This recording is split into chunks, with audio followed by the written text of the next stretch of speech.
This is John with Rockin' the FastLane. How are you? Good, man. How you doing? Doing really good.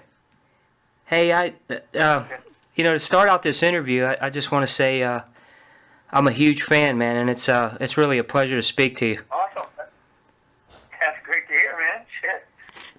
And well, let me say, just starting out, I wanted to bring up a story here real quick of the first time I heard you guys, and I know it was 1989, and I was working in a place here in Pittsburgh called Tile City, and it was a Sunday, and our store manager was supposed to open the store, and he didn't have keys, so another manager had to come out, and we had to wait for the keys. So we ran up to the mall out here, and I remember walking in. It was called Camelot Music, and right in front of the store, man, was a display for the first album, the self-titled, and I bought it on cassette, and I've been a fan ever since, man. It was really awesome. So I still remember that day. Still a huge fan, and it's great to talk to you, man. It really is. Awesome. That's great to hear, man. That's a cool story. Wow. Yeah, so it's been a long time. Doesn't seem like it's been that long, but yeah, it's amazing. Hey, I wanted to. I know you guys are. The new album's coming out November 10th, and I got the Holics tracks from Frontiers, and I haven't had a chance to do my review yet, but I've listened to the album, and man, I'll tell you what, it is awesome. It takes me right back to that first day. That's why I brought it up, and it really is an excellent album, man. Thank you. We totally agree, man. We think we hit the nail on the head on this one, man. We're really happy with it. And you guys, what's cool about it is, it's still the original lineup, which, that not too many bands at all can say that anymore. And you guys, I mean, to me, really haven't skipped a beat. I mean, the songs are tight, just as well written as, as expected, and you really brought back, the great style that you guys started with. I mean, you really nailed it for, bringing it back to to the modern times right now. Yeah, working on this record, we just basically picked up where we left off. It was pretty simple for us just to get back in the rehearsal studio and just start jamming and finding out what songs worked and which sounds sounded like authentic Babylon A.D. And you guys, with with everything you've done, the things in the past and everything, and what motivated you, to do this new record? I mean, what's the, is there any background about it? Say, hey, we're back together. We're ready to put out a new album. What's some of the background? I think the motivation came from playing on Monsters of Rock a couple years and doing some of the festivals over in Europe, and the band started to play out again in 2014. We started doing a lot of dates. And the fans kept asking one question: when is the next record going to drop? Every time we played, that's all we ever heard. Why don't you guys make a new record? When are you going to make a new record? How come you don't make a new record? You got to make a new record. So, we looked at each other and we said, shit, I guess we better make a new record. There's still a fan base out here that wants to hear it, Right. So that got us up off our ass, and we decided that that's what we're going to do. So we, put our best foot forward and started moving towards doing it. And you guys, I mean, that I think about you say the live shows like the Monsters of Rock and everything, and unfortunately I haven't had a chance to see you guys live, and I'm hoping to on this tour, because I know you guys will be out there supporting. When what I always loved about what you guys do is the songs are so diverse. I mean, it's not just like, hey, this is one shot. This is the style that that we write in, that we do things in. You guys not only nail the heavy side, but the melodic side, the the ballads are all killer. When you go into the studio and you start writing a song, is there a certain style? Is it a hook that you look for? Is it a guitar riff that starts it? What's the story behind how you guys write? there's 2 or 3 different ways we do it. One way is the band just kind of is jamming something, and I'll be like, "Holy smokes, what was that?" And John said, "I don't know. It's something I come up with." And the rest of the band, just gravitates and starts playing it. And so I'll start arranging it from there.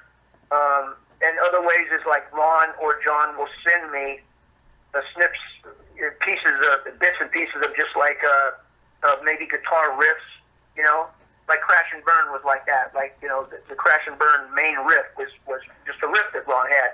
And he had a couple other parts, but the parts didn't really seem like they fit to me. So I'm kind of like the guy that comes in and takes these guys' guitar parts and glues them all together and arranges them and make them into a song. I'm the one that throws in the melodies and the arrangements and stuff like that, and do the lyrics and pretty much finish them off to make them a song. Right. And the other way is that I just write a song. I write them. I write songs all the time. So if they sound like they're going to fit in Babylon A.D's wheelhouse, then I'll say, hey, I got a song that I think will fit Babylon A.D, and I'll let the guys listen to it. And if they're like, holy shit, that song's great, let's do it. Well, then we got another song. Right. So there's a few different ways that we do it, And you mentioned Crash and Burn, and that was the first single, correct? Yeah, that is correct. Okay. And I saw the video and everything. I just wanted to make sure I had my facts straight. But that video is cool too. I mean, it's just like a straight up, jam out, throw your fist in the air song, and the video is really cool too with the the vintage drag racing and stuff, and that's always cool to see too, man. Yeah. I thought that video came out pretty cool. We all dug it. So as long as everybody in the band's like, oh yeah, that's cool, then we know we got something that's pretty happening. I totally agree.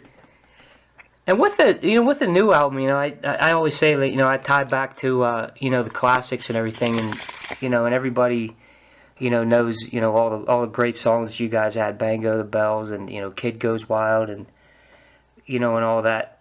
And I look back at not only the first album, but I thought the second album was awesome too, Nothing Sacred, and I think my favorite Babylon A.D. song is still Slave Your Body. Oh yeah, I always liked that song a lot. I was kind of surprised that wasn't a single or something at one time. Right. It's a little dark, but I always really, really loved that song. We used to play that song live, and it was one of the ones that we liked to play live. That's a really cool song. Yeah, that was one of the ones I wanted to bring up to you tonight when I had a chance to talk to you. Oh, with this new record, I mean, you guys were on Arista, for a while, and and now Frontiers and everything. And I think Frontiers, I mean, to me personally, is really carrying the torch and bringing the the bands together, and and the music and everything. I mean, what do you guys feel like with this new album? As far as getting it out to the fans, is this going to be something that's going to be supported with a tour? Is there any background info on that? Well, like we're doing our first gig. We got back from Europe about a month ago. Played some dates over in Europe, and we tested out all the songs over there. Basically, we threw them all out there to see how the fans would react. Because the fans had heard any of these new songs, so we wanted to test them to see how they'd be live. And we played 6 songs on the record, and we change them up pretty much every night. We play different ones. To see which ones are really people gravitate to. And I got to tell you, man, the fans love the new songs. They love them. Everybody was just like, oh my God, I can't believe it. This just reminds me so much of the records. And, they were singing and chanting and arms in the air, fists in the air within the second chorus. It was just like, we could play Bango the Bells, and then we could play 1 Million Miles or Fool on Fire or I'm No Good for You, whatever it might be, the next song. And it just seemed like it was seamless, just like if they heard the song before all their life. There was no downturn of people going like, okay, well, that's their new song. It was like they were just so supportive. And after the show, we'd hang out with all the people and all the fans and just pick their brains. What song did you think was best? And they knew the titles. It was so crazy. They would know the titles. Oh, I like that song Saturday Night, man. This song could do this or do that. Right. So it was really, really super cool, and it really energized us to know that, man, we got a great record. Because if they like this shit live, they're gonna dig it when they hear the record, So I think we've already got some free record sales right there from all the people that's went and seen us. They just gave us nothing but just like great thumbs up, you know. That was really super cool. And it's definitely well deserved. You know, I listened through this album a few times already, and it really, I mean, the best way to put it is kicks ass. It really does.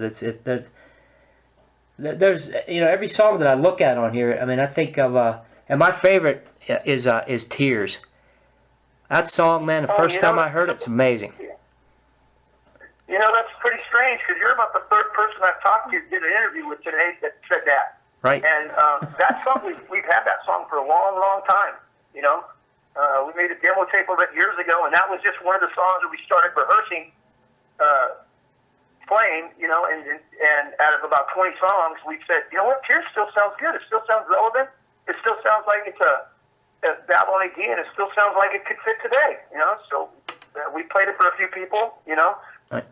And had some friends down and would watch us rehearse, and we'd say, "Which songs stand out to you guys?" And you know, Tears was one of them that was just like, "Wow, that's a great song, and you guys definitely got to put that one on the record," you know. So we went with what everybody was talking about, and we put that one on there. And yeah, that song has been getting quite a bit of a lot of people have been talking about that song, you know. Which I was kind of surprised because maybe I'm surprised just because we've had it for so long, you know. Right. It's just sometimes, you know, when you get it out there, you never know, you know, what the, you know, timing's going to be right, and really, I mean, when you guys brought this out, I think the timing is definitely right. I was really looking forward to hearing it. When I heard, you know, when I got these tracks and I saw that on there, I said, oh man, new Babylon A.D. I said, I'm in. There was no doubt about that. Well, it's good to see that, you know, we didn't make an album that you know, you listen to it. Well, that's pretty cool, man. There's a couple good songs on there that sound like old Babylon A.D., but what do I do with the rest of it, you know? Right. You know what I mean? Because that happens a lot to a lot of bands. You know, even for me, as a person that still purchases music, you know, I'll listen to a band that I used to love or whatever, and I'll just skip their album, and I'll go, wow, there's only like a couple good songs on here. Like, where are those guys, you know? And that's the worst, isn't it? It's the worst feeling when you get that, right? It is. It's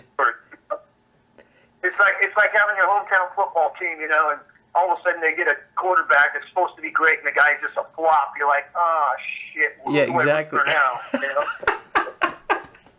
Exactly. And this one too. I mean, you know, you said when you guys go in with like 20 songs, what do you do as far as picking them out? Because I mean, you got 10 songs on here, and man, there's every one of them's excellent. I mean, every one of them is one of those ones you throw the CD in, you roll the windows down, and crank that baby to 11. I mean, that's really what this album's like. Yeah. Well, you know, like I said, we started jamming in the studio. We just started playing. You know, every other night we'd get together on Saturday. We'd spend a Saturday. We'd just get drunk together and have a good time, and just play. And we have our friends come down, and people that have worked for us for years, you know, they've got good ears because they've heard everything we've ever done since we started, you know. Right. And we just have parties, and we videotape stuff and just have fun, and we just jam out songs like just 25 songs, I think, maybe 20, 22, 25 songs, something like that, you know. And then we whittled it down to like, what are our best 16 songs? So we recorded those. We recorded the basic tracks, anyways, for all of them. Right. And then when we started doing guitars, we decided which 10 were going to be on this album, and we left the other 6 for the next album. And we've got we're already writing some new tunes for the next record. So awesome. we're trying to stay ahead of the curve, you know, where we could put out a record every about a year and a half or so, you know. Man, that's great to hear. That is great to hear. And you know what? You on this album, I mean, you know, I've been listening to you, like I said, since '89, and you sound great, man. I mean, you sound just as good as you did, you know, back when I first heard you that first time. I mean, what do you do as far as you know, keeping your voice in check and everything? I mean, because really, it does there. It sounds great. I drink Johnny Walker Black. Every night. I don't do shit, man. It's weird that you ask that, because people ask that question all the time. You know, I don't. Even when we play live, I don't warm up. I don't do shit. You know, I just drink some. You know, right. Drink a Johnny Walker Black or something, and smoke a cigarette, and I just have fun with it, man. I can't take it too seriously unless it would be boring, you know? Right, you're right. People got to do. Ron, our guitar player, he warms up in the dressing room for like an hour, sometimes 2 hours before we hit the stage. Wow. And for me, that would drive me nuts. You know, it'd be like, man, I'm not gonna have no fun. This is work. You know, I just want to get up there and have fun. And right. I'm just lucky that my voice works like that. You know, it works when it's kind of like a little bit rough. You know, it just works like that. If not, maybe it would sound a little bit, you know, different. I don't know. I think it's cool too because you have that, rasp and it just goes perfect with the music. It's just like you can tell that you're having fun too, you know, when you're delivering, and that comes across to us as fans too. I mean, you don't want to hear a band that's, flat and up there and just, staring at their shoes and not getting into it. But man, you guys are never like that. Yeah, I'm very particular with singers who I like and stuff like that, and some people just hear the song and then they think the person's a great singer because of the song or something like that. But I really don't, of course I'll listen to the song and everything like that. And it could be, wow, that's a great song, but I'll listen to the vocalist, how he sings first than anything. And a lot of times I just don't like certain types of voices. You know, I like, I grew up on like James Brown. You know, Steven Tyler. Right. You know. Right. Stuff like that, Bobby Womack. So it had always, a little bit of a grit to it. You know what I mean? I like that style. So it's hard for me to gravitate to people that sing operatic type of rock and roll. You know what I mean? I just don't gravitate to that kind of stuff. Right. There's a lot of cats that do that. That works for them, but it wouldn't work for me. You know? Right. Exactly. I mean, you like what you like, and you bring that style across, and you guys, I mean, really, when I think of like I said, the first two records and this new one, I mean, it's just one of those ones you just say cool, it really is. It's badass music. It's it really, it's one of those things when, if you're having a bad day, and it's going to bring you around and put you right back into a good mood. And if you're having a great day, man, it's just even better listening to you guys. Well, thanks, man. I appreciate that you've been listening to it and paying attention to what's going on. Because I really, I listened to that song today. I'm sorry, the whole album today. I listened to that whole album today on headphones, right. And I haven't done that in probably about 3 months. Right. Because after you produce something and you mix it and you master it, you've listened to songs so often right, that right. And you play them live and you're like, so. I put on headphones and I listened to them today for the first time in, like I said, probably 3 months since it was done. And I was like, wow, shit, man, this is a great record. I just said to myself, I'm going to just listen to this record for the first time in a long time. Let me see what I feel like. What does it sound like? Right. And I was just like, God damn, man, I made a great record. It's fucking awesome. No doubt. You know what I'm saying?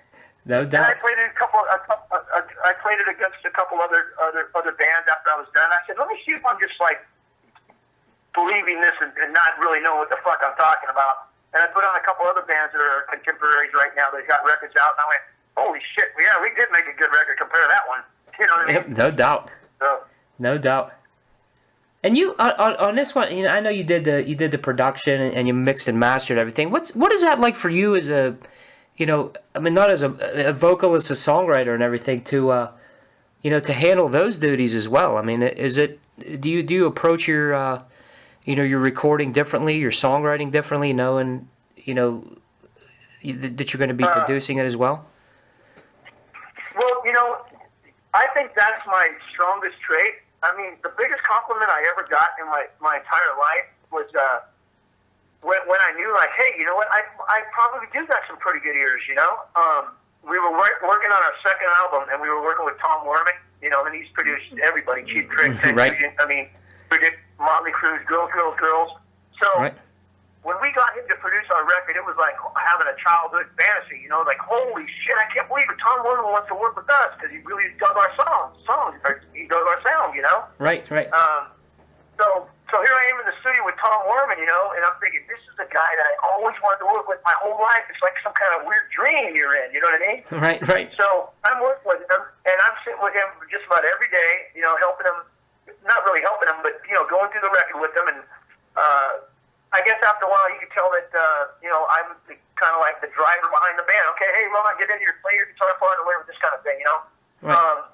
And when the record was all done, we were sitting there and we listened to all the mixes and everything like that. We were totally done, and he was sitting there, had a glass of wine in his hand, and I'm sitting there with the beer and the whiskey, and he looks at me and he goes, you know, Derek, he goes, I don't say this to so many people, he goes, but out of all the people I've worked with, and you know how many people I've worked with, and I said, yeah, Tom, I know, you know, he goes, you and Mickey Six are the only two people that I would ever produce a record with.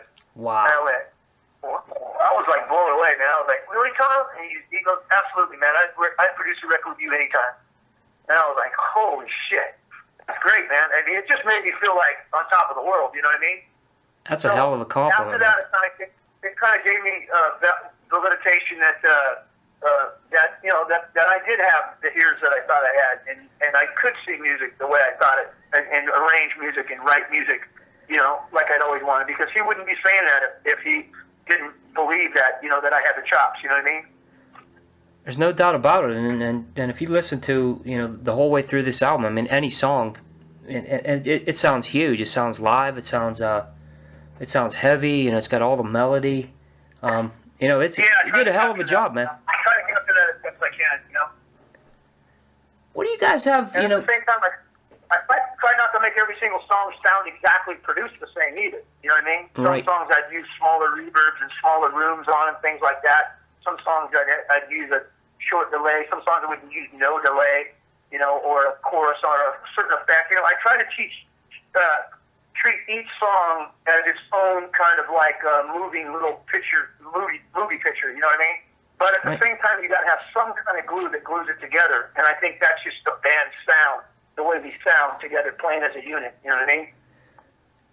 Exactly, and that was one thing I was just gonna, you know, now that you said that, you know, when you put a song together, like Tears, for example, and that's what I always like that you guys did, is you always have, it always has so much feeling too. I mean, it comes across, you know, to me as a fan, as a listener, you know, I'm really in touch with it. It's like you guys reach out and say, hey, this is the flow of the song, this is what we're talking about.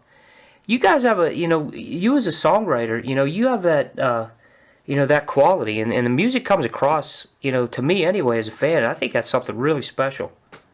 Well, thanks, man. I really appreciate that. I really do, man. It makes it all worth it for me to know that all the hours that I spend in my studio writing songs and recording and stuff. Don't get me wrong, that's the place I want to be. I love being in there, you know. Right. But it's so cool to know that other people are getting the same kind of vibe that I think that I'm getting, you know. Because all I can do is create something and say, man, this is great, and then think to myself, well, I hope everybody else thinks it's great, because what if it's not? That just means I'm full of shit and I don't know anything, you know what I mean? So it's really cool when somebody like you or other people that know me, I kind of test stuff out on people, you know what I mean? And they'll tell me, Derek, I don't know about this one, you know? I mean, I've got like a big family. I've got cousins, things like that are like my brothers, really, and I've got the band members, and we all have... You know, so before a song even becomes totally 100% done, or when it gets close to being done, I'll play it for maybe 20 people, to get different ideas to see if I'm on the right track. You know what I mean? Right. Because I don't want to spend days in the studio and find out that I'm working on a piece of shit song that I thought was great. You know what I mean? Right. So it usually works out like that, where I have enough people to give my you know, there's like good soundboards. You know. Exactly. That's a way to do it too. I mean, you know, and you mentioned that right there about, you know, reaching different people. I mean, what is it like for you guys? You know, I know you came up as a young band, you know, in the late '80s, and what's it like for you nowadays? You know, when you go out there and perform. I mean, what kind of reaction do you get from the audience? You starting to see, you know, younger people being involved? I know we've been seeing, and it's always good to hear. You know, what are you guys seeing out there? Yeah. The same, you know, we see a lot of fans that have been there forever. It's really crazy when you go out there and all of a sudden you're playing on stage and there's 3 or 4 people in the audience and they have the first T-shirt that you ever made. You know, you're like, right. holy smokes! that T-shirt all this time and it fits them. I can't believe it. You know, Right. Somebody's got a T-shirt for 25 years in their closet. You know, Right. And you know, you get a story like from somebody. I remember somebody when we were in Germany comes up to us after the show and was just like sweating all over me and everything. But he had a Babylon A.D. T-shirt on, and his friend tells me, "Man, you don't even know. This guy has had this T-shirt in his closet all these times, waiting to see you guys for 25 freaking years." You know what I mean? And he pulled it out. You know, it's a little tight now, but man, the guy just Right. away. It's like his fantasies or something, you know. And it just makes it so cool, man. It's just fun, man. We had a great time. We talked to fans like that. You know, it's really cool. I mean, you say, you bring up a story like that, and I just think, about how long, I've been a fan, we've been fans, and you guys, I mean, just being able to talk to somebody like you or any of it, that's really like it's an honor, for me, thinking about how, you and other bands of that generation have really affected my life. I mean, when I think about being a fan of this music and I think of, like Slave Your Body and, songs like that, I think, man, that just makes me smile. And I want to thank you for that, because you guys, you and the guys in the band worked so hard all those years, and you kept it alive, and you really did something that's really special, and it touches me as a fan. And I just want to say thanks for doing that, man. Thanks for everything that you do. It's really appreciated. Well, thank you very much, John. Thank you, man. It's been great talking to you. I got to get to this the classic metal rock show. I got to do that when it's 5 o'clock. I want to cut you off because I like talking to you, bro.